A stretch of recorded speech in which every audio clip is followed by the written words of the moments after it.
আসসালামু আলাইকুম। দেশে এবং প্রবাসে যারা আজকের লাইভ দেখছেন সবাইকে স্বাগত। আরো একটি সেশন, আরো একটি লাইভ। ইনসাফ বারাকা হাসপাতাল স্বাস্থ্য কথা। বিশেষজ্ঞ ডাক্তারদের নিয়ে আমাদের নিয়মিত সাপ্তাহিক আয়োজন। আজকে আমরা মুখ, গলা ও ঘাড়ের ক্যান্সার এই বিষয়ে কথা বলবো। লক্ষণ, চিকিৎসা ও প্রতিরোধ নিয়ে আমার সাথে আজকে যিনি আলোচনা করবেন আমাদের খুবই একজন পরিচিত মুখ, আমার প্রিয় মানুষ। আমরা স্বনামেই তাকে চিনি, সহযোগী অধ্যাপক ডাক্তার মোহাম্মদ খালিদ মাহমুদ, নাক, কান, গলা ইএনটি বিশেষজ্ঞ এবং হেড নেক ক্যান্সার সার্জন, যিনি সহযোগী অধ্যাপক হিসাবে কাজ করছেন ইএনটি অনকোলজি হিসাবে জাতীয় ক্যান্সার গবেষণা ইনস্টিটিউট ও হাসপাতালে, ইনসাফ বারাকা কিডনি অ্যান্ড জেনারেল হাসপাতালে কনসালটেন্ট হিসাবে সান্ধ্যকালীন চেম্বার করছেন। স্যারকে স্বাগত জানাচ্ছি। ধন্যবাদ আপনাকে এবং আমাকে এই অনুষ্ঠানে আমন্ত্রণ জানানোর জন্য ইনসাফ বারাকা কিডনি জেনারেল হাসপাতালের যে পক্ষ থেকে আমি সাধুবাদ জানাই তাদেরকে। স্যার, অনেক দিনের পর আপনার একত্রে বসার সুযোগ হলো। আমরা অপেক্ষায় ছিলাম যে আপনাকে নিয়ে বসবো। তো স্যার, আজকের লাইভটা আপনার জীবনের কিছু কথাও স্যার শুনবো। আমরা শুধু তো অবশ্যই। রোগের কথাই শুনি। আজকে এই খালিদ মাহমুদ আসার পিছনে যাদের অবদান, কৃতজ্ঞতা বাবা-মা এবং যারা শিক্ষক যারা পড়িয়েছেন, যাদের কারণে আজকে আমরা খালিদ মাহমুদ স্যারকে পেয়েছি, তাদেরকেও আমরা আজকে স্মরণ করতে চাই আজকে লাইভের অনুষ্ঠানে। তো স্যার, আমরা বিষয়ভিত্তিক আলোচনা দিয়ে আমরা শুরু করতে চাই। স্যার, আমরা নাম দিয়েছি মুখ, গলা ও ঘাড়ের ক্যান্সার। স্যার, এই মুখ, গলা, ঘাড় এই এদের এখানে যে ক্যান্সার হয়, এই ক্যান্সার বলতে স্যার আমরা কি বুঝি? সাধারণত আমরা ক্যান্সার বলতে যে বুঝি যেটা হচ্ছে যে কোনো একটা আমাদের শরীরে কিন্তু কোষ দিয়ে গঠিত। এই কোষ কিন্তু স্বাভাবিক নিয়মে কিন্তু একটি কোষ থেকে আরেকটি কোষ এভাবে আস্তে আস্তে করে কোষের বৃদ্ধি ঘটতে থাকে। এবং ক্যান্সারের ক্ষেত্রে যে ঘটনাটি ঘটে সেটাই হচ্ছে এটা আ মানে স্বাভাবিক প্রক্রিয়ায় এটা বাড়ে না। এটা অস্বাভাবিক প্রক্রিয়ায় যখন বাড়তে থাকে তখন কিন্তু এটা খুবই খারাপ একটি অবস্থায় চলে যায় এবং তখনই ক্যান্সার হয়ে যায়।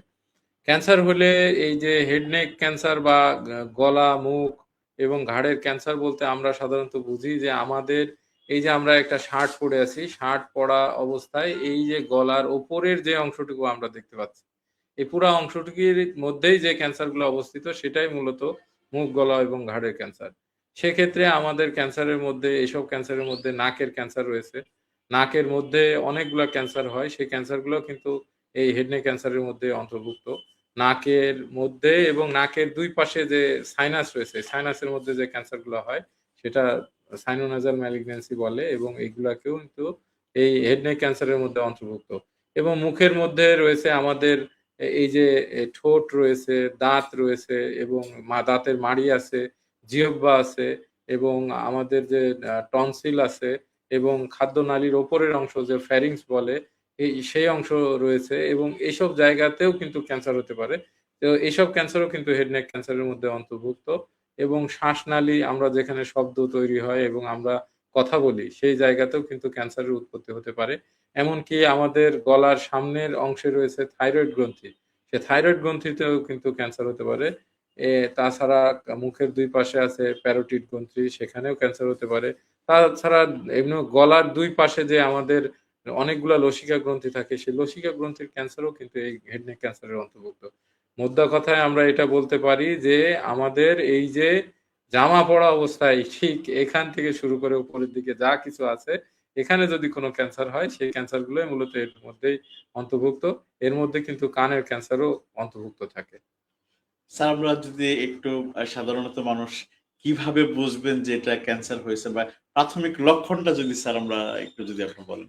আসলে আমাদের কোনো কিছুই যখন স্বাভাবিক অবস্থা থেকে একটু অস্বাভাবিক অবস্থায় চলে যায়, তখনই কিন্তু আমাদের ক্যান্সারের বিষয়টি আমাদের মাথায় নিতে হবে। যেমন ধরেন আমি যদি কণ্ঠনালীর ক্যান্সারের কথা বলি, কণ্ঠনালীর ক্যান্সারের ক্ষেত্রে সাধারণত গলা বসে যায় এবং কণ্ঠস্বর বসে যাওয়াটাই ১ম আসে এবং দেখা যাচ্ছে যে বারবার উনি গলা বসে যাচ্ছে এবং সেটা সাধারণ ওষুধে হঠাৎ করে ভালো হচ্ছে না।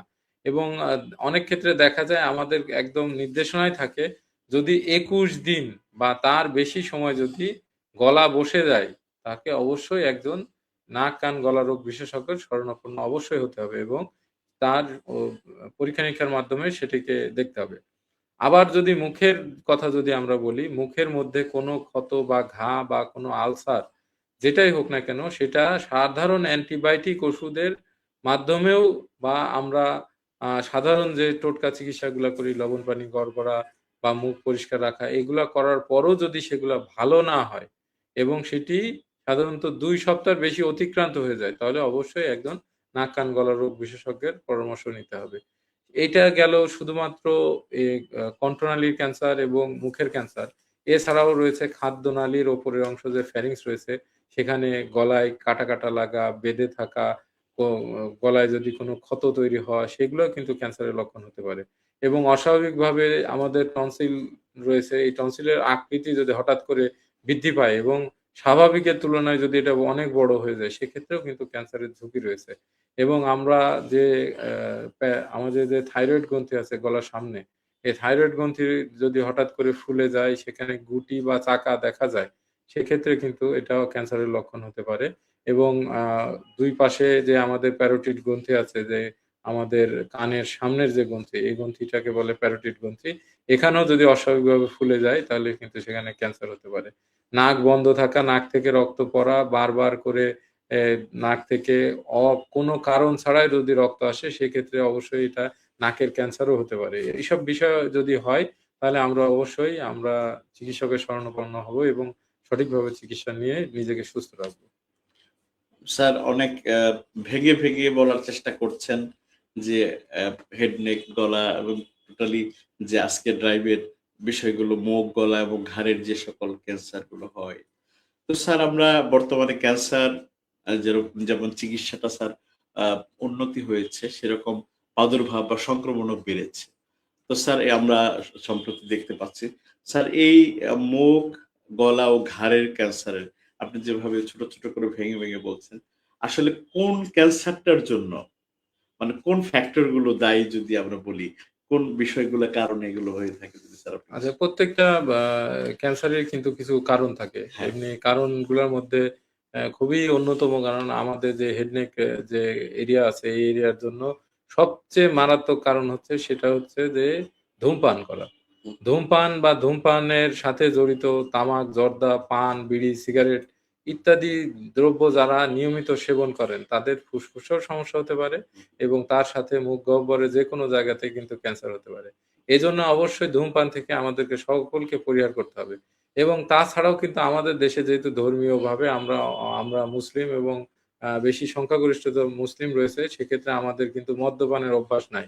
কিন্তু অনেকের ক্ষেত্রে দেখা যায় যে মদ্যপানের অভ্যাস রয়েছে। যাদের ধূমপান এবং মদ্যপানের অভ্যাস রয়েছে তাদের কিন্তু মুখ গহ্বরের এবং খাদ্যনালীর এই ক্যান্সারের ঝুঁকি কিন্তু আরো তুলনামূলকভাবে বেড়ে যায়। তাছাড়া ধোঁয়াযুক্ত জায়গায় যদি কেউ কাজ করে, সেই ধোঁয়াযুক্ত জায়গায় কাজ করার মাধ্যমে কিন্তু আপনার আরো বেশি সেখানে সমস্যা তৈরি হতে পারে এবং নাকের ক্যান্সার কিন্তু সেক্ষেত্রে প্রাদুর্ভাব বেশি হতে পারে। এমনকি খুবই সাধারণ একটি ঘটনার কথা বলি, সেটা হচ্ছে কারো যদি ভাঙা দাঁত থাকে এবং এই ভাঙা দাঁত থেকেও কিন্তু ক্যান্সার হতে পারে। এটা হয়তো আপনারা অস্বাভাবিক মনে হবে। কিন্তু এই ভাঙা দাঁত থেকে কিভাবে ক্যান্সার হতে পারে? যদি কোনো ভাঙা দাঁত কন্টিনিউয়াসলি ওই ভাঙা দাঁত যদি আপনার জিহ্বা বা ঠোঁটকে যদি এটা বারবার ঘষা দিতে থাকে, তাই ঘষার মাধ্যমে কিন্তু একসময় ওখানে ক্যান্সারের ক্ষত তৈরি হতে পারে এবং তার ফলে ওখান থেকে পরে ক্যান্সারের রূপ নিয়ে পরে কিন্তু এটা আরো বড় অ সমস্যা তৈরি করতে পারে। এজন্য এই বিষয়গুলোও কিন্তু খুবই জরুরি। আর তাছাড়া আমরা আরো কিছু ভাইরাস আসলে এখানে দায়ী থাকে। হিউম্যান প্যাপিলোমা ভাইরাস বলে এক ধরনের ভাইরাস রয়েছে যেখানে এগুলো ওরোফেনজিয়াল কার্সিনোমার জন্য আমাদের এটা দায়ী। তারপর ইপস্টেইন বার ভাইরাস বলে একটি ভাইরাস রয়েছে যেটা নাসোফ্যারিংস আমাদের নাকের পেছনের অংশে এক ধরনের থাকে। এই ভাইরাসের জন্য কিন্তু আমাদের এটা হতে পারে। তাছাড়া অনিয়ন্ত্রিত খাদ্যাভ্যাস, পরিমিত ঘুম না নেওয়া এগুলাও কিন্তু coexisting ফ্যাক্টর মানে এগুলা কিন্তু এইসব সমস্যার সাথে আরো যুক্ত হয়ে আরো ক্যান্সারকে মানে প্রকাশ পাওয়ার জন্য আরো সহযোগিতা করে। অতএব এইগুলোও মাথায় রাখতে হবে। স্যার আপনি যে বিষয়গুলো বললেন যে আমরা ধূমপান, বিশেষ করে জর্দা, গুল, সাদা পাতা, পান সুপারি এগুলো। তো আমাদের তো আ চি ঘুম থেকে উঠে আমরা পান খাই। আবার ঘুমানোর যখন আগেও আমরা পান চিবোতে, চিবোতে ঘুমাতে যাই। তাহলে স্যার আমাদের উপায় কি হবে স্যার? অবশ্যই যে জিনিসটা খারাপ, সে জিনিসটা অবশ্যই খারাপ এবং আমাদেরকে খারাপ জিনিস পরিহার করতে হবে। সেখানে আমি বলব যে আপনি যে টাকাটি একটি পান, বিড়ি, সিগারেট, তামাক, জর্দা, সাদা পাতা এর পেছনে খরচ করছেন ওটি না করে ওই জিনিসটি দিয়ে আপনি একটি ফল কিনুন এবং হ্যাঁ, সেই ফলটি খান। সেটা আপনার শরীরের জন্যও ভালো হবে এবং আপনি ক্যান্সার থেকেও সুস্থ থাকতে পারবেন। আমাদের কিন্তু অ মানে কথায় আছে যে কেউ যদি প্রতিদিন একটি করে আপেল খান, তাকে কিন্তু তার ডাক্তারের কাছে যেতে হবে না। সেক্ষেত্রে অবশ্যই আমাদের মনে হয় যে এইসব জিনিস পরিহার করে নিজেদের সুস্থ থাকার জন্য আমরা চেষ্টা করব। আচ্ছা। হিরো মিয়া আমাদের অনলাইনে লেখছেন, "স্যার খুবই গুরুত্বপূর্ণ সচেতনতামূলক আলোচনা। ধন্যবাদ হিরো মিয়া" এবং অনলাইনে আরো অনেকেই দেখছেন। আপনারা দেখছেন ইনসাফ বারাক হাসপাতাল স্বাস্থ্য কথা। আপনারা আপনাদের প্রশ্নগুলো আপনারা কমেন্ট সেকশনে লিখতে পারেন। আর শেয়ার করলে এই ভিডিওটা মানুষের কাছে পৌঁছে যাবে। তারা পডকাস্টটা লাইভে রেকর্ডেড আকারে দেখতে পাবে। এজন্য আপনাকে শেয়ার করার জন্য অনুরোধ করছি। স্যার, আমরা একটু মুখের বিভিন্ন ধরনের কথা বলি। বিভিন্ন ধরনের ঘা মুখে আমরা দেখতে পাই। একটা হলো ঠোঁটের কোণে একটা ঘা, আবার ঠোঁটের ভিতরে এক ধরনের সাদা ঘা হয়। মানে অনেক তীব্র ব্যথা হয়। আবার কদিন পর সেটা চলেও যায়। আসলে এই ছোট, ছোট ঘা বা মুখের কোন ঘাকে আমরা বেশি ঝুঁকিপূর্ণ মনে করব বা ক্যান্সারের লক্ষণ মনে করব? আসলে আপনি যে ২ টি ঘায়ের কথা বলেছেন, যেটা একদম ঠোঁটের কোণায় যে ঘা, এগুলাকে অ্যাঙ্গুলার স্টোমাটাইটিস বলে। হুম, হুম। এই ঘাটি সাধারণত এটা ভিটামিন ডেফিসিয়েন্সি তে হয়ে থাকে।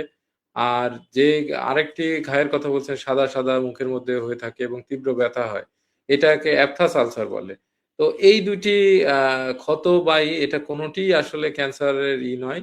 কিন্তু এটি আপনাকে অনেক পীড়া দেয় বা কষ্ট দেয়। সেক্ষেত্রে আমাদের ওই যে শুরুতে আমি বলেছি যে আপনাকে প্রতিদিন যদি আপনি একটি ফল খান এবং ভিটামিন সি যুক্ত খাবার খান, সেক্ষেত্রে কিন্তু আপনার মুখের ত্বকও ভালো থাকবে এবং আপনি এখান থেকে পরিত্রাণ পেতে পারেন।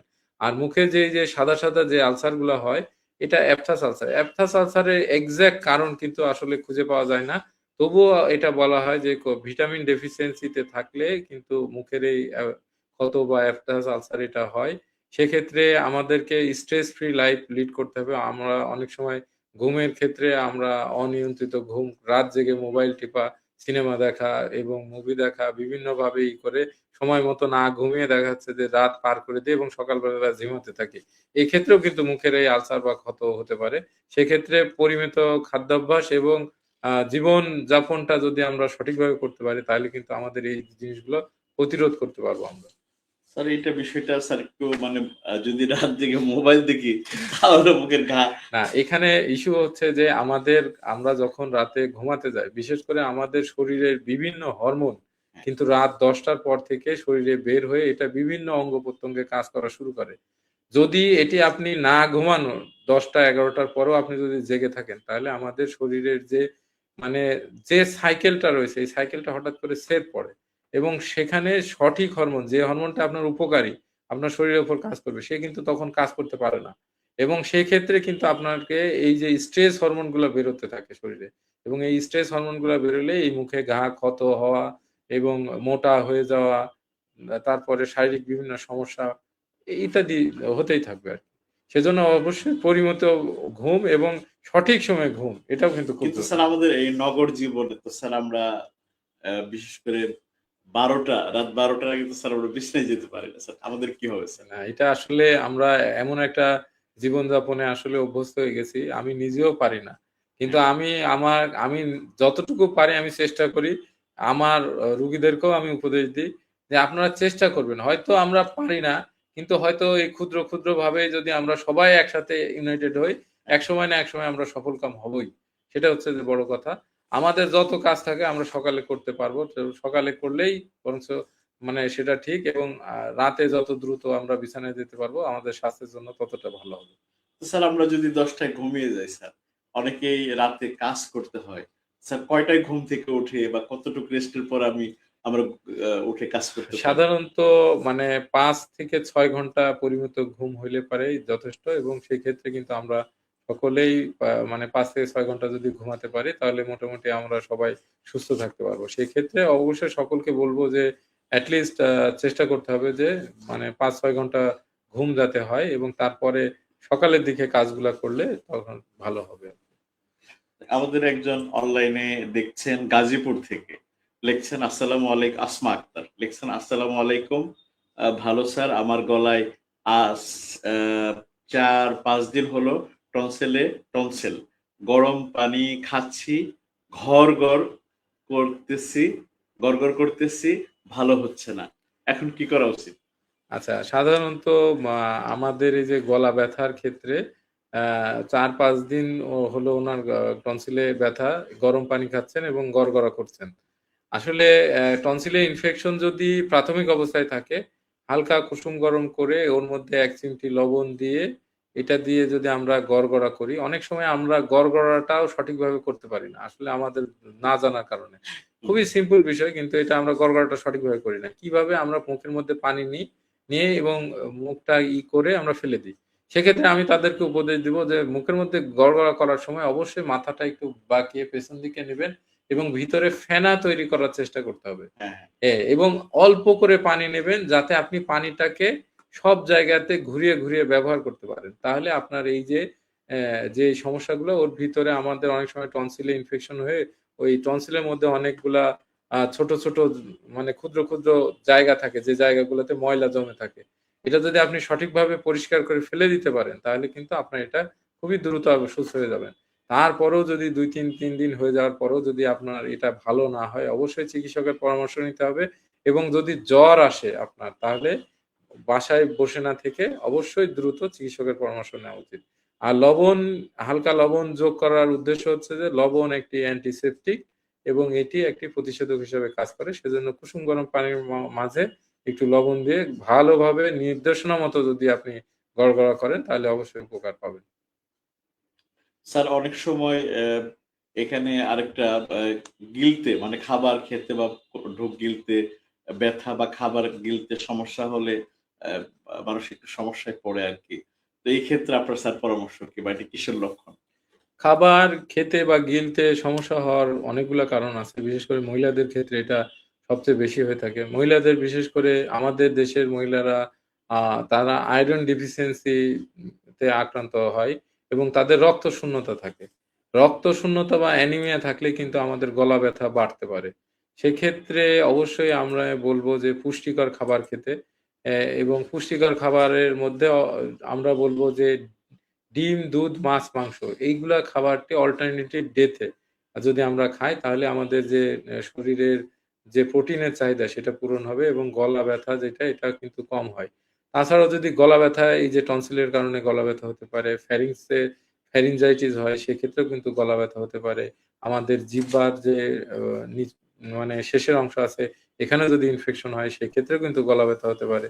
সাধারণ গলা ব্যথা সাধারণত আমাদের এই যে লবণ পানি গড়গড়া একটু আদা চা, লবণ একটু আদা চা, লবণ দিয়ে গড়গড়া, তাছাড়া তুলসী পাতার রস, একটু এইরকম জিনিস ঘরে যেগুলা তৈরি করা যায়, এসব জিনিস খেয়ে কিন্তু মোটামুটি সুস্থ থাকা যায়। এরপরেও যদি জ্বর আসে বা গলা ব্যথা বাড়তে থাকে, সেক্ষেত্রে আমাদের অবশ্যই চিকিৎসকের শরণাপন্ন হওয়া উচিত। স্যার মুখের ভিতর অনেক সময় সাদা এবং লাল দাগ দেখা যায় স্যার। এটা কি কোনো ক্যান্সারের লক্ষণ? না, সাদা বা লাল দাগ দেখা কিন্তু ক্যান্সারের লক্ষণ না। এটা যে সাদা দাগ যেটা দেখা যায় এটাকে আমরা বলি লিউকোপ্লাকিয়া আর লাল দাগকে বলে ইরাইথোপ্লাকিয়া। এগুলা ক্যান্সার নয় কিন্তু ক্যান্সারের পূর্ববর্তী অবস্থা। আসলে এই অ যদি লিউকোপ্লাকিয়া বা ইরাইথোপ্লাকিয়া এই জায়গাগুলোতে যদি এটা থেকে যায়, সেক্ষেত্রে কিন্তু আমাদের অবশ্যই চিকিৎসকের শরণাপন্ন হতে হবে এবং তার চিকিৎসক উনি এটি দেখে এবং উনি এটা পরীক্ষা করে এটা ক্যান্সার না এটা শনাক্ত করবেন। সেজন্য এটা মোটেও দেরি করা উচিত নয় এবং ক্যান্সারের পূর্ব লক্ষণ হিসেবে একে ধরা হয়। এজন্য অবশ্যই চিকিৎসকের পরামর্শ নেওয়া উচিত। স্যার আমরা একটু মুখ থেকে স্যার ঘাড়ের দিকে যেতে চাই। হ্যাঁ, তো অবশ্যই। স্যার ঘাড়ে বিভিন্ন রকমের গোটা বা ফোলা এই ধরনের কিছু বিষয় দেখা যায় স্যার। আর এটা স্যার কিসের লক্ষণ? আচ্ছা, আমাদের ঘাড়ে কিন্তু অনেকগুলা লসিকা গ্রন্থি থাকে। এই লসিকা গ্রন্থির নাম হচ্ছে লিম্ফ নোড। এটা আমাদের অনেকটা মাকড়সার জালের মতো কিন্তু বিস্তৃত থাকে গলার ২ পাশে। আমাদের যেমন রক্তনালী রয়েছে, রক্তনালীর মধ্যে একটা আছে আ শিরা আরেকটা হচ্ছে ধমনী। একটাতে আমাদের আ এই অক্সিজেন রক্ত থাকে, আরেকটাতে থাকে হচ্ছে কার্বন ডাই অক্সাইড যুক্ত রক্ত। সেরকম এই ২ টা ছাড়াও কিন্তু আরেকটি জিনিস থাকে সেটা হচ্ছে লসিকা গ্রন্থি। এই লসিকা গ্রন্থির কথা হয়তো আমরা জানি না। আমরা শুধু শিরা এবং ধমনী এই ২ টা নিয়েই কিন্তু পড়ে আছি। এই লসিকা গ্রন্থি কিন্তু এই জালের মতো বিস্তৃত এবং ২ পাশেই কিন্তু এটা ছড়ায় থাকে। এই জায়গাগুলা এটা হচ্ছে আমাদের শরীরের একটা মানে সৈনিক হিসেবে কাজ করে। আমাদের বাড়ির যেমন দারোয়ান থাকে এবং এই দারোয়ান যেমন আমাদের বাড়ির মধ্যে অ মানে খারাপ কিছু ঢুকতে দেয় না, উনি প্রতিরোধ করে। এরকম আমাদের শরীরের কিন্তু ২ পাশে যে লসিকা গ্রন্থি আছে, লসিকা গ্রন্থি কিন্তু প্রতিরোধমূলক ব্যবস্থা গ্রহণ করে এবং এখানে প্রচুর পরিমাণে লিম্ফোসাইট থাকে যেগুলো আমাদের রোগ প্রতিরোধে সাহায্য করে। তো এই জায়গাগুলাতে যদি কোনো ইনফেকশন ছড়িয়ে পড়ে, তাহলে সেক্ষেত্রে তারা ওই জায়গাতে মারা যায়। সৈনিক যে সৈনিকের কথা বললাম উনারা মারা যায় এবং মারা গেলে উনারা তখন ওই একটা গুটির আকারে আমাদের গলার চারপাশে সেটা প্রকাশ পায়। সেক্ষেত্রে অবশ্যই যদি সাধারণ ইনফেকশন হয়, সে গুটিটি ছোট থাকে এবং ওইটা স্বাভাবিক অবস্থায় থাকে। চিকিৎসক হয়তো অ্যান্টিবায়োটিক বা কোনো ওষুধপত্র দিলে এটা ছোট হয়ে আবার একদম স্বাভাবিক অবস্থায় চলে যায়। কিন্তু যদি এটা ওষুধ দেওয়ার পরও স্বাভাবিক অবস্থায় ফিরছে না, আস্তে, আস্তে বড় হচ্ছে, ব্যথা তৈরি করতেছে, তাহলে অবশ্যই আমাদের চিকিৎসকের পরামর্শ নিতে হবে এবং সেক্ষেত্রে অবশ্যই পরীক্ষা-নিরীক্ষা করে তখন জানা যাবে যে এখানে কোনো ক্যান্সার আছে বা ক্যান্সার নাই। সাধারণত বিভিন্ন রোগের ক্যান্সারের প্রতিরোধমূলক ব্যবস্থা হিসেবে কিন্তু এই যে লিম্ফ নোড গুলা ফুলে যেতে পারে। সেক্ষেত্রে থাইরয়েডের ক্যান্সারে ফুলতে পারে, এমনকি নাসোফেরিংস এর ক্যান্সারে ফুলে যেতে পারে, মুখের ক্যান্সারে ফুলে যেতে পারে, জিহ্বার ক্যান্সারে কিন্তু এরকম গলায় ফুলে যেতে পারে। এমনকি রক্ত রোগের যে ক্যান্সার গুলো রয়েছে যেমন লিম্ফোমা, হ্যাঁ? লিম্ফোমাতেও কিন্তু আমাদের এই লসিকা গ্রন্থিগুলা ফুলে যায়। এবং প্রাথমিক অবস্থায় কিন্তু এটা আমাদের ইএনটি সার্জনদের কাছে আসে। আমরা প্রাথমিক অবস্থায় এটা ডায়াগনোসিস করে আমরা কিন্তু রক্তরোগ যে বিশেষজ্ঞ আছে তার কাছে কিন্তু আমরা এটাকে পাঠিয়ে দিই। তো স্যার আমরা এই ক্যান্সার গুলোকে যদি পরীক্ষা করতে চাই বা জানতে চাই আমার এটা ক্যান্সার হয়েছে কিনা, কি ধরনের পরীক্ষাগুলো করতে হয় স্যার প্রাথমিকভাবে? আচ্ছা, পরীক্ষা-নিরীক্ষার মধ্যে কিছু পরীক্ষা রয়েছে যে পরীক্ষাগুলা আ সাধারণত কোনো ফো গো মা কোথাও যদি ফোলা থাকে যেমন আমি একটু আগে গলার কথা বললাম। গলাতে যদি ফোলা থাকে সেক্ষেত্রে আমরা একটা সুই পরীক্ষা করি। এর নাম হচ্ছে ফাইন নিডল অ্যাসপিরেশন সাইটোলজি। একটি সুই দিয়ে পরীক্ষা করা। সুই দিয়ে কিছু সেল বের করে এনে ওইটা মাইক্রোস্কোপের নিচে দেখলে আমরা বলতে পারবো যে এটাতে ক্যান্সারের জীবাণু আছে বা নাই। যদিও এটার সেনসিটিভিটি বা স্পেসিফিসিটি কম, তারপরেও কিন্তু আমরা এই পরীক্ষার মাধ্যমে এটা আমরা শনাক্ত করতে পারি। তাছাড়া কিছু ইমেজিং পরীক্ষা আছে যেমন সিটি স্ক্যান, এমআরআই এসব পরীক্ষা করে এটার মাত্রাটা কতদূর ছড়িয়ে আছে এটাও কিন্তু আমরা নির্ণয় করা যেতে পারে। নতুন কিছু পরীক্ষা-নিরীক্ষা এসছে যেমন হচ্ছে মুখের মধ্যে দিয়ে ক্যামেরা সিস্টেমের মাধ্যমে আমরা সরাসরি দেখে কিন্তু কোনো রোগ ডায়াগনোসিস করতে পারি। সেক্ষেত্রে আমাদের রিজিড এন্ডোস্কোপ রয়েছে বা ফাইবার অপটিক ল্যারিঙ্গোস্কোপ নামেও কিন্তু আছে যেটা নাকের মধ্য দিয়ে গিয়ে আমাদের কণ্ঠনালী, খাদ্যনালী এবং শ্বাসনালীর উপরের অংশ আমরা দেখে আসতে পারি এবং জিহ্বার পেছনের অংশ কিন্তু এভাবে দেখা যায়। তো সেসব জায়গাগুলাতে অবশ্যই আমরা এইসব পরীক্ষা-নিরীক্ষার মাধ্যমে দেখতে পারি। ক্ষেত্র বিশেষে কিন্তু আমাদের ছোটখাটো একটা অপারেশন করেও কিন্তু আমাদের টিউমারটা বের করে ওটা পরীক্ষাতে পাঠানো লাগে। সেটা সেটা হলো এক্সিশনাল বায়োপসি বলে। সেক্ষেত্রেও কিন্তু আমরা এইভাবে রোগ ডায়াগনোসিস করতে পারি। তো স্যার আমরা আ রোগ নিয়ে অনেক কথাই বললাম। আমরা ২-১ জনের মন্তব্য যারা এতক্ষণ দেখছিলেন ২-১ জন ২-১ টা দেখাতে চাই। আসমা আক্তার লিখছেন সমসাময়িক খুবই গুরুত্বপূর্ণ বিষয় চমৎকার সব টিপস দিয়ে আজকে সহযোগিতা করার জন্য স্যারকে ধন্যবাদ আপনাকে। তারপরে হিরো মিয়াও আমাদেরকে স্যার মুখ গলা ঘাড় ক্যান্সারের প্রাথমিক পর্যায়ে শনাক্ত করার সবচেয়ে সহজ উপায় কি?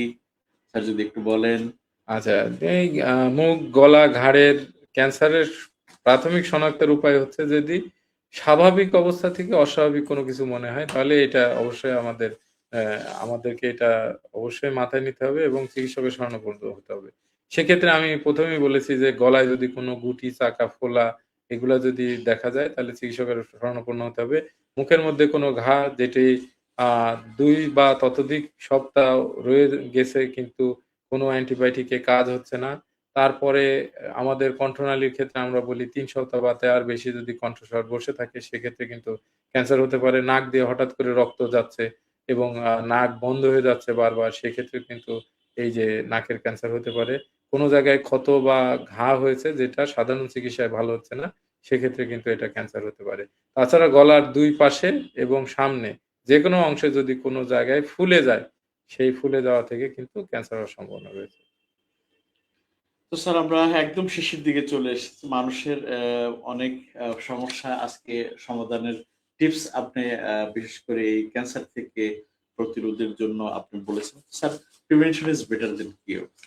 আমরা কিভাবে এই রোগগুলা থেকে আমরা যদিও শুরুতে বলেছেন কিভাবে প্রতিরোধ করতে পারি? ওই যে শুরুতে আমি বললাম যে কারণে ক্যান্সার হয়, সেই কারণগুলো যদি আমরা বাদ দিয়ে দিতে পারি, তাহলেই কিন্তু আমরা সুস্থ থাকতে পারবো। সেক্ষেত্রে আমি ১ম এই বলেছি, ধূমপান পরিহার করতে হবে এবং এর সাথে তামাক, জর্দা, পান, বিড়ি, সিগারেট, সাদা পাতা যা আছে এগুলা কিন্তু আমরা পরিহার করি। মদ্যপান থেকে বিরত থাকি, পরিমিত ঘুম নেই এবং আমরা যদি প্রচুর পরিমাণে শাকসবজি এবং গ্রিন ভেজিটেবল যদি আমরা নিয়মিত খেতে পারি, তাহলে কিন্তু আমাদের নিজেদের সুস্থ থাকবো। আর যারা বিশেষ করে কণ্ঠস্বরে যারা বেশি ব্যবহার করেন, সেক্ষেত্রে আমাদের যে ইস্যু সেটা হচ্ছে কি যে হ্যাঁ, কণ্ঠস্বর যদি আমরা কেউ ব্যবহার করেন, তাইলে সেক্ষেত্রে আমাদেরকে অবশ্যই বলব যে যারা কণ্ঠস্বর ব্যবহার করেন তাদেরকে কিছু নিয়ম মেনে চলা উচিত। যেমন এই নিয়মের মধ্যে ১ নাম্বার নিয়ম হচ্ছে যে একটু পর আমরা পানি পান করব এবং গলাটাকে ভেজা রাখবো। এবং যদি শুষ্ক আবহাওয়া হয় তাহলে কিছুক্ষণ পর পানি ব্যবহার করা। তারপরে কণ্ঠস্বরকে বেশি ব্যবহার না করা। যাদের বেশি কথা বলতে হয়। যেমন আমার সাথেই আছে আমাদের উপস্থাপক সাহেব। উনি অনেক কথা বলেন। উনার জন্য আমার উপদেশ হচ্ছে একটু পর আপনি ১ চুমুক করে পানি খাবেন। এবং আপনাকে যখন জোরে কথা বলতে হয় সেক্ষেত্রে আপনি মাইক্রোফোন ব্যবহার করবেন। কারো দৃষ্টি আকর্ষণের জন্য যদি আপনার দৃষ্টি আকর্ষণ করতে হয় তাহলে আপনি টেবিলে শব্দ করবেন বা বাঁশি বা কোনো কিছু সাউন্ড তৈরি করে কাউকে ডাকবেন। জোরে চিল্লায়ে কথা বলা উচিত না। হ্যাঁ? আর অনেকক্ষণ ধরে যদি আপনার কথা বলতে হয়, সেক্ষেত্রে প্রতিটি কথার মাঝে অবশ্যই কিছুটা সময় নিবেন এবং কিছুক্ষণ পর পানি খাবেন এবং তারপরে আপনি কথা বলবেন। সেক্ষেত্রে আপনার জন্য এটা খুবই ভালো হবে এবং আপনার কণ্ঠস্বরেরও যত্ন হবে। Thank you. স্যার মানুষ সাধারণত এই রোগের ক্ষেত্রে কোন ভুলগুলো করে?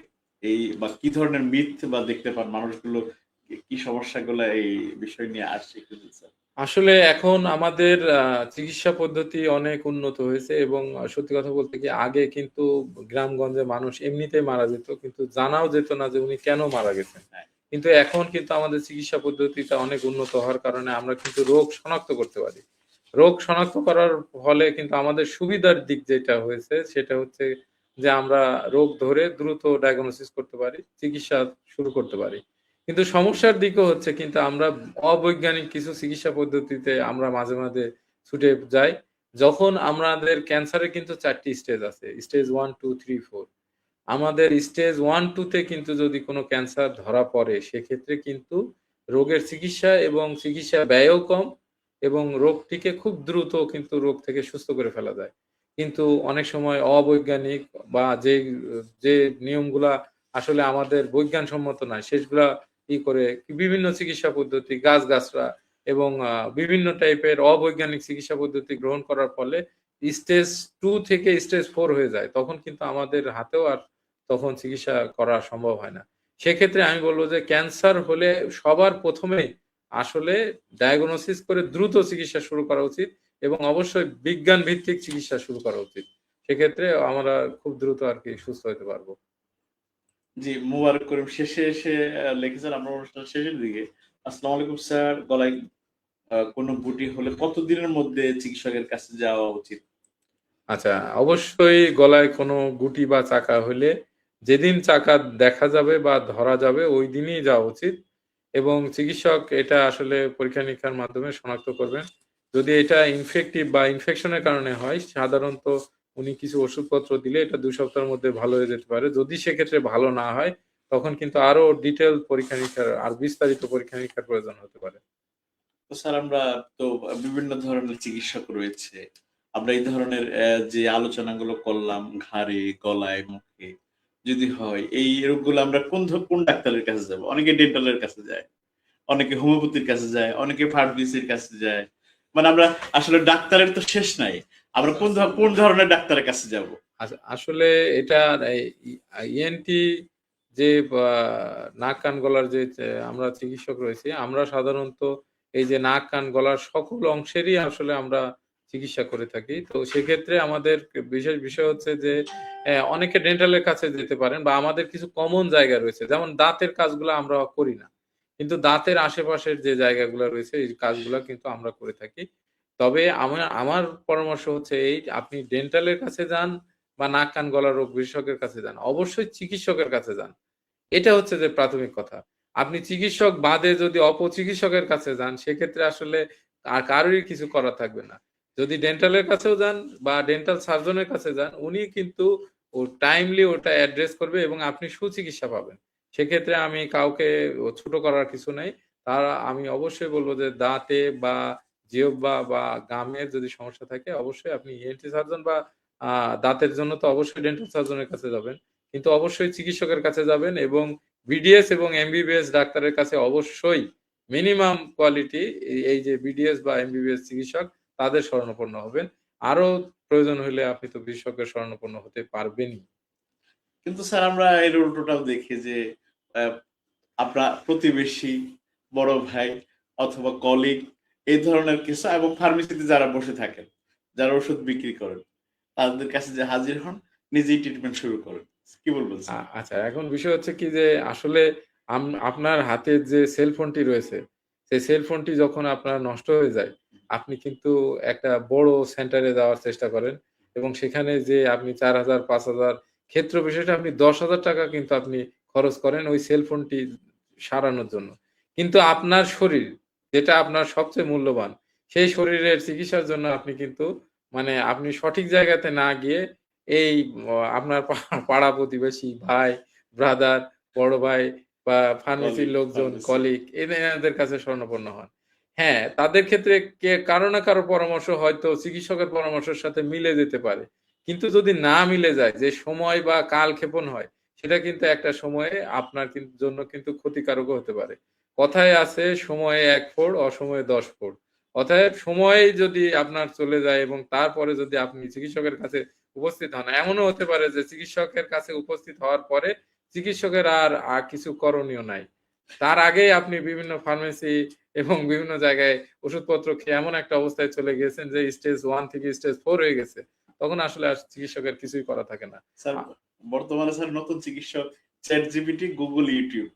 কি বলবেন স্যার? আচ্ছা একটি সময় আমি আ আম আ আমি এ আ দেখলাম যে আসলে প্রযুক্তির যে উৎকর্ষতা এতে ভালো দিক রয়েছে এবং খারাপ দিকও রয়েছে। প্রযুক্তির উৎকর্ষতার মাধ্যমে যেমন আমরা খুব দ্রুত কিন্তু একটি জিনিসকে আমরা ওই বিষয় সম্পর্কে খুব দ্রুত জ্ঞান পাচ্ছি।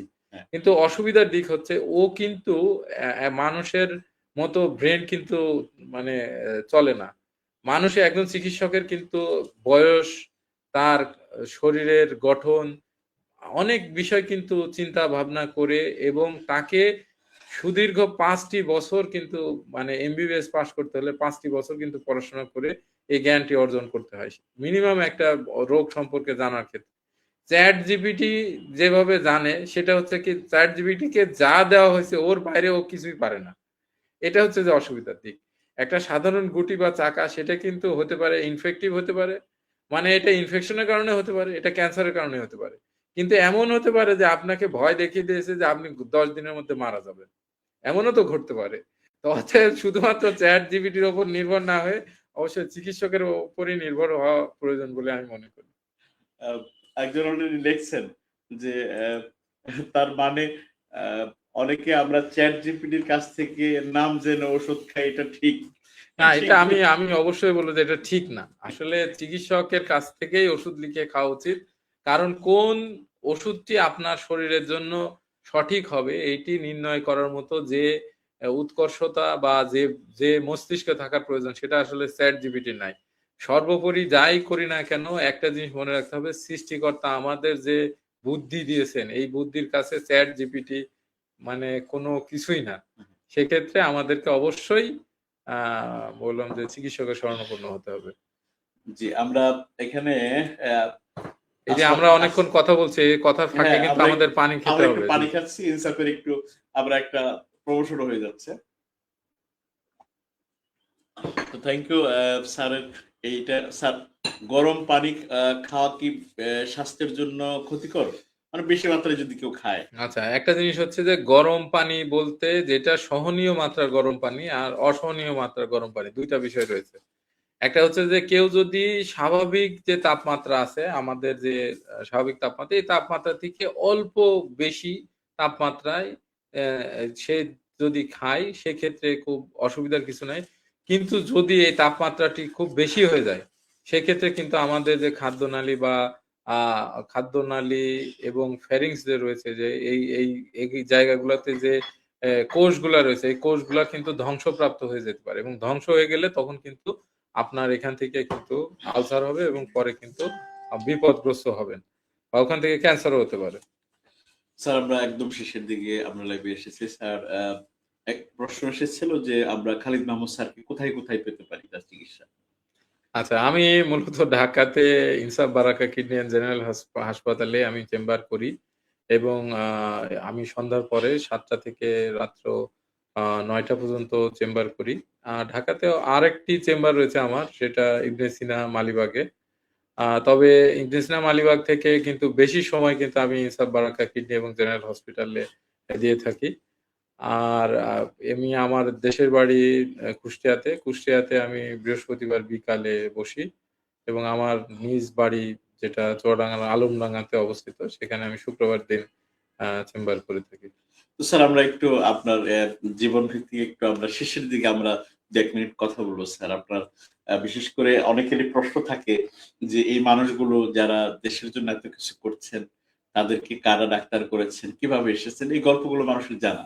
সেটা নিয়ে আরেকটা শো হতে পারে। কিন্তু তারপরেও আমি জীবন ভিত্তিক সংক্ষিপ্ত তুলে ধরছি। স্যার আপনার কোথায় জন্ম হয়েছিল?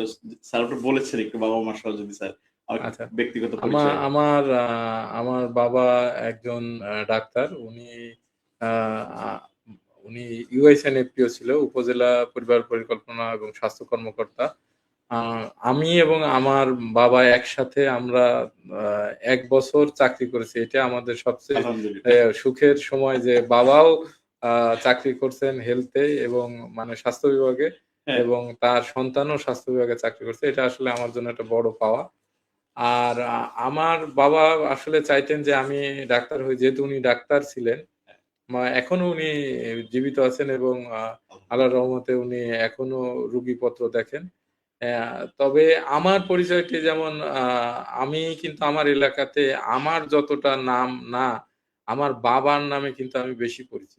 এটা আমাকে স্বীকার বাবার করতে নামটা হবে। স্যার আমরা একটু উনার নাম ডাক্তার লিয়াকত আলী। আমার এলাকায় যদি যাই তাহলে আমার নামটা অনেকে হয়তো ভালোভাবে মনেও করতে পারবে না। কিন্তু অনেকে হয়তো চিনেও না। বলে কি যে অমুক ডাক্তারের ছেলে।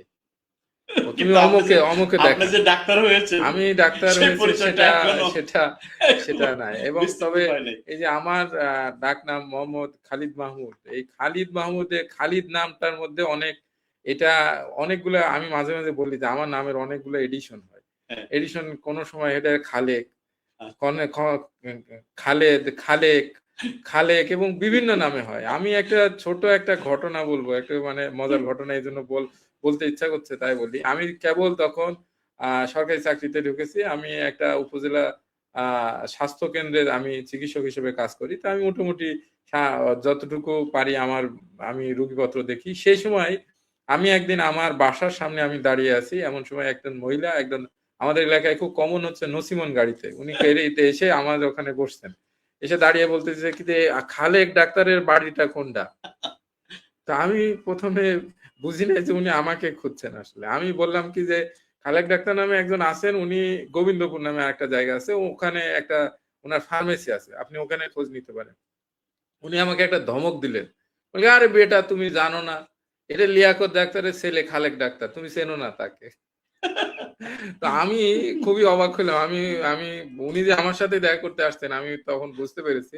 এবং আমি উনাকে বললাম যে, "আপনি মা এখানে বসেন, উনি একটু পরেই আসবেন।" আমি তখন আসলে একটা মানে গেঞ্জি পড়েছিলাম। আমি বাসায় যেয়ে মানে আরেকটু পরিপাটি শার্ট-টার্ট পরে এসে উনাকে দেখলাম। হ্যাঁ, উনি তখন আমাকে বললেন যে, "বাবা তুমি সেই ডাক্তার, আমি তো তোমাকে চিনতে পারি নাই।" আচ্ছা, আচ্ছা। এটা একটা মজার ঘটনা আরকি। আচ্ছা, আমরা বাবার পরিচয় পেলাম। যদি মার সম্পর্কে যদি বলেন। আমার মা একজন গৃহিণী। আমরা ৩ ভাই-বোন। আমি মেজো এবং আমার ২ বোন আছে। একটা বোন বড় এবং একটা ছোট। এক বোন ঢাকাতে থাকেন, একজন এলাকাতে থাকেন। আর আমার ডাক্তার হওয়ার পেছনে আ সব মানে সবচেয়ে বড় ইচ্ছা বা সেটা হচ্ছে যে আমার বাবার। আমি ছোটকাল থেকে আসলে অঙ্কে অনেক ভালো ছিলাম এবং আমার মানে টার্গেট ছিল বা ছিল যে আমি ডাক্তারি পড়বো। হ্যাঁ, সেক্ষেত্রে আমার আমি যখন ইন্টারমিডিয়েটে পড়ি, আমার একজন শিক্ষক ছিল। আ উনি বুয়েটে পড়াশোনা করতেন। আমি উনার কাছে অঙ্ক করতাম। উনি আমাকে একদিন পরামর্শ দিলেন যে, "দেখো তুমি অঙ্ক ভালো পারলেও কিন্তু তোমার ডাক্তার হওয়া উচিত।" তো কেন? তো বলে কি যে, "তুমি এতে তোমার দুনিয়াবিও তুমি সওয়াব পাবা এবং আখিরাতেও তোমার সওয়াব হবে এবং আমি তোমাকে যতটুক দেখেছি, সেই হিসাবে তুমি ইঞ্জিনিয়ারিং পড়ে খুব বেশি লাভ করতে পারবা না। কারণ ইঞ্জিনিয়ারিং এ অনেক কিছু কলা-কৌশল জানতে হয়, যেটা তোমার মধ্যে হয়তো নাই। সেজন্য আমি তোমাকে বলব যে তুমি ডাক্তারি পড়ো।" আমি ঠিক সেই মুহূর্তেই আমি ডিসিশন নিলাম বা এখানে আমার বাবারও কিছু ইনফ্লুয়েন্স ছিল। সেক্ষেত্রে আমি ডাক্তারি পড়বো এবং তারপরেই সিদ্ধান্ত অনুযায়ী আসলে এই ডাক্তারি পড়তে আসা।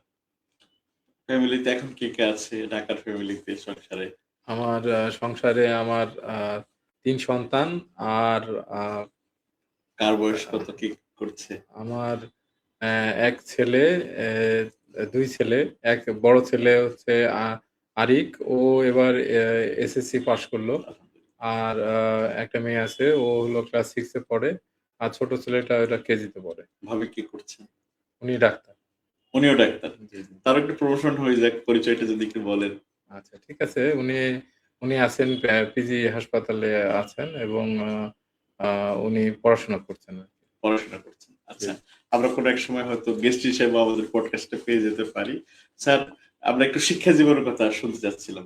আপনি কোথায় পড়াশোনা করেছিলেন? সেই প্রাথমিক বিদ্যালয় সেখান থেকে আমরা একটু এ উচ্চতর পর্যন্ত আমরা একটু এক লাইনে আ সংক্ষেপে। আচ্ছা আমার পড়াশোনা আমার এলাকায় আলমডাঙ্গা আ পা পাইলট মাধ্যমিক বিদ্যালয়ে ওইটা এ ইস মানে বড় স্কুল যেটা সেখানে পড়াশোনা। আর প্রাইমারি পড়াশোনা হচ্ছে যে আমার বাড়ির কাছে যে প্রাইমারি স্কুল ছিল, আদর্শ সরকারি প্রাথমিক বিদ্যালয় সেখানে আমার পড়াশোনা। ওই বিদ্যালয় থেকেই আমি কিন্তু আ বৃত্তি পেয়েছিলাম এবং চুয়াডাঙ্গা জেলাতে ১ম স্থান অধিকার করি এবং মাধ্যমিক প পড়েছি হচ্ছে আলমডাঙ্গা হাই স্কুল, বর্তমানে সরকারি স্কুল। এখান থেকে আমি আ এসএসসি পাস করি এবং ২ বার কিন্তু আমি জাতীয় পুরস্কার পেয়েছিলাম। এবং আমি উপস্থিত যে রচনা প্রতিযোগিতা আছে এখানে বাংলাদেশে ১ম স্থান অধিকার করেছি ২০০১ সালে এবং ৯৮ সালে ৩য় স্থান অধিকার করি। তারপরে আপনার উচ্চ শিক্ষা। উচ্চতর শিক্ষা হচ্ছে যে বিএএফ শাহীন কলেজে আমার স্কুল কলেজ এবং কলেজ পাশ করার পরে আমি যেহেতু ১ম এ আমার খুব একটা ডাক্তারি পড়ার ইচ্ছা ছিল না। পরবর্তীতে আমি যে মেডিকেল অ্যাডমিশন টেস্টে আমি দিনাজপুর মেডিকেল কলেজের ওয়েটিং এ ছিলাম। কিন্তু পরবর্তীতে আসলে আব্বার পরামর্শে আমি বাংলাদেশ মেডিকেল কলেজে ভর্তি হই। এবং সেখান থেকে এমবিবিএস কমপ্লিট করি। এবং পরবর্তীতে ২০১৫ সালে আমি আ পিজি হাসপাতাল, বর্তমানে যেটা বাংলাদেশ মেডিকেল ইউনিভার্সিটি, এখান থেকে এমএস কোর্সে চান্স পাই এবং ওখান থেকে এমএস কমপ্লিট করি এবং এর পরবর্তী সময়ে advance fellowship training in head neck surgery, যেটা উচ্চতর প্রশিক্ষণ একটা। সেই উচ্চতর প্রশিক্ষণটি ২০২৪ সালে সম্পন্ন করি। আ আর আ আমি আ ২০১২ সালে সরকারি চাকরিতে ৩০ তম বিসিএস এর মাধ্যমে যোগদান করি। কর্মজীবন শুরু হলো কোন প্রতিষ্ঠানের মাধ্যমে? কর্মজীবন শুরু হয়েছে কুষ্টিয়া সদর উপজেলার গোস্বামী দুর্গাপুর ইউনিয়ন উপস্বাস্থ্য কেন্দ্রে। এরপর কোথায়, কোথায়? এরপরে আমি আলমডাঙ্গা উপস্বাস্থ্য কেন্দ্রে আ আলমডাঙ্গা স্বাস্থ্যকেন্দ্র যেটা যে হেলথ বাবার ক্যাম্পে, সাথে হ্যাঁ, হ্যাঁ, ওখানে চাকরি করেছি। আর এর পরবর্তী অবস্থায় আমি ওই যে এমএস কোর্সে পিজি হাসপাতালে চলে আসি। সেখানে আমি ৫ বছর ছিলাম। এরপরে আমি জাতীয় ক্যান্সার গবেষণা ইনস্টিটিউট হাসপাতালের আবাসিক সার্জন হিসেবেও আমি কিন্তু ২ বছর কাজ করেছি। এরপরে পদোন্নতি পেয়ে কনসালটেন্ট হলাম এবং সাভার উপজেলা স্বাস্থ্য কমপ্লেক্সে ১ বছর কাজ করি এবং তারপর পদোন্নতি পাই এবং পদোন্নতি পেয়ে মানিকগঞ্জ মেডিকেল কলেজের অ্যাসিস্ট্যান্ট প্রফেসর হিসেবে জয়েন করি এবং সেখানে ১ বছর কাজ করার পরে আমি কিন্তু পিজি হাসপাতালে চলে যাই এবং ওখানে বিএমইউ তে অ্যাডভান্স ফেলোশিপ ট্রেনিং সম্পন্ন করি এবং ওটা সম্পূর্ণ করার পরে আমি আবার জাতীয় ক্যান্সার গবেষণা ইনস্টিটিউটে যোগদান করি এবং অ্যাসিস্ট্যান্ট প্রফেসর হিসেবে যোগদান করি এবং তারপর পদোন্নতিপ্রাপ্ত হয়ে এখন সহযোগী অধ্যাপক হিসেবে কাজ করছি। তো দীর্ঘ জীবনকে আমরা সংক্ষেপে নিয়ে আসছি। একটা প্রশ্ন এসেছিল যে আহ, মানে কি ধরনের পড়াশোনা মনোযোগী করতে হবে ছেলে মেয়েদেরকে, একজন একটু জানতে চেয়েছেন যদি তাদের ছেলে মেয়েকে যদি ডাক্তার বানাতে চায়। আসলে বাচ্চা বা ছেলে-মেয়ে যাই হোক না কেন তার ইচ্ছাকে আগে প্রাধান্য দিতে হবে ১ নাম্বার বিষয়। এ আ আ যদি কেউ নিজ থেকে যদি চিকিৎসক হতে না চায় তাকে আসলে জোর করা উচিত নাই। কারণ আমাদের জীবনটা খুবই কঠিন একটা জীবন। হুম। আমাদের সকাল থেকে শুরু করে রাত পর্যন্ত কিন্তু আমাদের অ অনেক পরিশ্রম করতে হয়। যদি সে বিষয়টাকে কেউ যদি এনজয় না করে, নিজের যদি ভালো না লাগে তাহলে আসলে তাকে জোর করে এই ডাক্তারি পড়ানো বা এটা উচিত নাই বলে আমি মনে করি। আর অবশ্যই মনোযোগী হওয়ার জন্য প্রতিদিন আসলে পড়া উচিত। পড়াশোনা প্রতিদিন করা উচিত। প্রতিদিন পড়াশোনা করলেই আসলে আ সেটা ধীরে, ধীরে ব্রেইনে জমে থাকবে এবং সেখান থেকে করবে। একদিনে পরীক্ষার আগের দিন রাতে পড়ে পরীক্ষা দেওয়ার থেকে অল্প, অল্প করে যদি আমি সারা বছর পড়ি, সেটা কিন্তু পরীক্ষাতে ভালো রেজাল্ট করার একটা অন্যতম লক্ষণ। আমার মনে হয় নিয়মিত পড়াশোনা এভাবেই করা উচিত। তো স্যার আজকের এই লাইভটা একটু ব্যতিক্রমী লাইভ, কারণ এই লাইভে আজকে আমরা অনেক কিছু জানলাম, বিশেষ করে আপনার সেই আলমডাঙ্গা প্রাথমিক বিদ্যালয় এবং আপনার শিক্ষা জীবনে যে সমস্ত প্রতিষ্ঠানগুলোতে কেটেছে, যে সমস্ত মানুষদের কথা তুলে ধরলেন, তারা যদি আজকে লাইভটা শোনে বা হয়তো আমরা এক সময় থাকবো না, ইউটিউব ফেসবুকের কারণে এই পডকাস্টটা থেকে যাবে, হয়তো মানুষ ইতিহাস জানবে। তো স্যার আজকে আপনার শিক্ষকরা দেখছে, আপনার বাবা মা হয়তো দেখবে, অনেকেই দেখবে, সহকর্মীরা দেখবে, দেশের মানুষ, ছাত্ররা দেখবে, ছাত্রছাত্রী দেখবে, বন্ধু স্বজন দেখবে, সবার উদ্দেশ্যে কি বলতে চান স্যার? আমি সকলকে বলতে চাই যে আমি আজকে যে অবস্থানে এসেছি এর জন্য আমি কৃতজ্ঞতা জানাবো আমার বাবা-মাকে। তারা আমার পেছনে অনেক শ্রম দিয়েছেন এবং আমি এই যে চিকিৎসক হিসেবে মানুষের সেবা করতে পারছি। যে তারা যদি আমার পেছনে শ্রম না দিত আমি আসলে এই অবস্থায় আসতে পারতাম না। তারপরে আমি এরপরে আমি বলব যে আমার পরিবারের সদস্যগণ তাদের কিন্তু অনেক স্যাক্রিফাইস বা অনেক সময়ের বিসর্জনের মাধ্যমে আমি কিন্তু আজকের এই অবস্থানে। বিশেষ করে একজন চিকিৎসকের সত্যি কথা বলতে কিন্তু নিজের জন্য কোনো সময়ই থাকে না এবং পরিবারের জন্য কিন্তু কোনো সময় থাকে না। আমাদের হাসির সময় হচ্ছে যদি একজন অসুস্থ মানুষ সুস্থ হন, সেটাই কিন্তু আমাদের অনেক আনন্দের উপসর্গ হয়। কিন্তু আমরা যে এর পিছনে কিন্তু আমাদেরকে পরিবারকেও সময় দিতে পারি না। অনেক সময় এটার কারণে কিন্তু অনেক সময় আমাদের অনেক কিছু স্যাক্রিফাইস করতে হয় এবং তারপরেও কিন্তু আমরা যে একটা সেবার মাধ্যমে আমরা যে নিজেকে ধরে রেখেছি আশা করি সবাইকে আমরা সবাই যে পরিবারকে নিয়ে যে আমরা বসবাস করি, অনেককে হয়তো আমরা প্রপারলি সময় দিতে পারি না। তারাও আমার এই সফলতার অংশীদার। কারণ তাদের সময়টিই হয়তো আমি আমার কোনো রুগীকে দিচ্ছি। সেজন্য তারাও আমার এই সফলতার পেছনে তারাও বড় অংশীদার বলে আমি মনে করি। স্যার আপনি সুস্থ থাকুন, সুস্থ শরীরে আমাদের চিকিৎসা সেবাকে অব্যাহত রাখেন। স্যার আমাদের ২০২১ আপনাকে প্রায় ৫ বছর ধরে আমি দেখছি। ২০২১ সালে আমরা শুরু করেছিলাম দেশের মানুষকে সচেতন করার জন্য, আমাদের ডাক্তার যারা গুণী মানুষ রয়েছে তাদেরকে পরিচয় করে দেওয়ার জন্য এই ছোট্ট একটা পডকাস্ট আয়োজন। ইনসাফ বারাক হাসপাতাল স্বাস্থ্য কথা। বা দেশের মানুষকে কিছুটা হলেও আমরা জানানোর চেষ্টা করছি এই বড়, বড় কনসালটেন্টদেরকে ব্যস্ততার মাঝে তাদেরকে গ্রেফতার করে ধরে নিয়ে এসে মানুষকে বিভিন্ন রোগ সম্পর্কে বোঝানোর চেষ্টা করছি। স্যার আমাদের এই আয়োজনের ৮৪ তম পর্বে আজকে আপনি স্যার আমাদের এই আয়োজনকে কিভাবে স্যার মূল্যায়ন করবেন? অবশ্যই ইনসাফ বারাকা কিডনি জেনারেল হাসপাতালে যে নিয়মিত যে আয়োজন, এই আয়োজনের মাধ্যমে কিন্তু অনেকে অনেক কিছু জানতে পারছে। সত্যি কথা বলতে কি যে আমরা এই যে ছোট, ছোট যে মেসেজ বা টোটকা যে সমাধান বা যাই বলি না কেন, আমরা যে হেলথ মেসেজ গুলা দেই, এটা কিন্তু চিকিৎসারই একটা অংশ। শুধুমাত্র চিকিৎসা কিন্তু রোগের চিকিৎসা ছাড়াও কিন্তু মনের চিকিৎসা এবং সামগ্রিক চিকিৎসা পদ্ধতি কিন্তু জনগণকে নিয়ে। এই যে আমার এই ভিডিও বা এই দেখে যদি ২ টি মানুষ সচেতন হতে পারে, সেটা কিন্তু আমাদের সফলতা, আপনারও সফলতা, ইনসাফের সফলতা। এবং আমরা চাই যে সকলে সুস্থ থাকুক এবং এই সুস্থ থাকাটাই আমাদেরকে যদি আমরা কাউকে সুস্থ রাখতে পারি, এটা আমাদের জীবনে যাতে সৎকায়ে জারিয়া হিসাবে কাজ করে সেটাই আমাদের সকলকে মৃত্যুবরণ করতে হবে। অতএব আমরা চেষ্টা করব যাতে আখিরাতে এবং এই দুনিয়াতে ২ জায়গাতে কামিয়াবি করতে পারি। আল্লাহ আমাদের সকল চেষ্টাকে প্রচেষ্টাকে কবুল করুন। দেশের মানুষকে আমরা যদি আমাদের এই কথার মাধ্যমে একটু উপকার করতে থাকি, সদকায়ে জারিয়া হিসেবে আল্লাহ আমাদের এই আয়োজনকে কাজ করুক।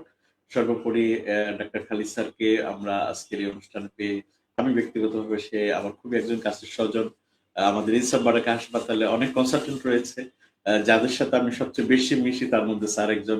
স্যারের সেই ১ম দিন থেকেই ২০২১ সাল থেকে আমি ইনসাফ বারাকা হাসপাতালে স্যারের সাথে বিভিন্ন সময়ে কথা হয়, পরামর্শ নেওয়া হয়। কখনো ওটিতে দেখা হয়, কখনো চেম্বারে দেখা হয়। তো সবাই আসবেন স্যারের কাছ থেকে আমরা উপকৃত হব চিকিৎসা। আজকে এখানে শেষ করছি। ইনসাফ বারাকা হাসপাতাল স্বাস্থ্য কথা আজকের আয়োজন। পরবর্তীতে কোন একজন কনসালটেন্ট বা স্যারকে নিয়ে পরবর্তীতে আমরা কোন একটা আয়োজন আজকে মতো বিদায় নিচ্ছি। আজকে শেষ করছি। সবাই ভালো থাকবেন। আল্লাহ হাফেজ। শুভরাত্রি।